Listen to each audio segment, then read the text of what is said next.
What's the most satisfying way you got revenge on a terrible boss? At 24, I was a server at a fancy restaurant, the kind with $50 steaks and wine lists longer than a novel. My boss, Greg, was a nightmare, screaming at staff for minor mistakes, docking tips for attitude, and taking credit for our work. He'd flirt with customers to seem charming but berate us in the kitchen. I was saving for culinary school, so I gritted my teeth and stayed. But after one humiliating night, I got my revenge, and it felt so good. It started when Greg blamed me for a messed-up order. A VIP table got salmon instead of steak. I triple-checked the ticket. The kitchen screwed up. But Greg yelled in front of the whole staff, called me incompetent, and cut my shifts for a week. I was fuming, barely making rent. Then I overheard him bragging to a coworker about fudging the restaurant's books, skimming tips, and padding invoices to pocket extra cash. That was my opening. I didn't want to just snitch. I wanted Greg to feel the sting.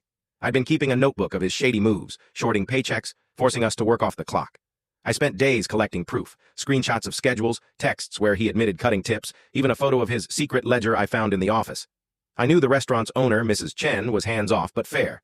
So I crafted an anonymous email detailing Greg's scams with my evidence attached and sent it to her from a throwaway account. A week later, Mrs. Chen showed up unannounced. Greg was all smiles, but she wasn't.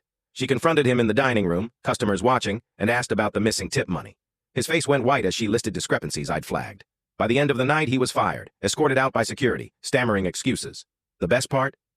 Mrs. Chen promoted our assistant manager, Lisa, who was kind and competent. She gave us back pay for the stolen tips, and I got my shifts restored. I'm 27 now, in culinary school, working at a better place. Greg's out of the industry, last I heard, managing a failing bar. My revenge wasn't loud or petty. It was surgical, and it saved the staff from his tyranny. That night, watching him squirm as his lies unraveled, I knew I'd done right by all of us.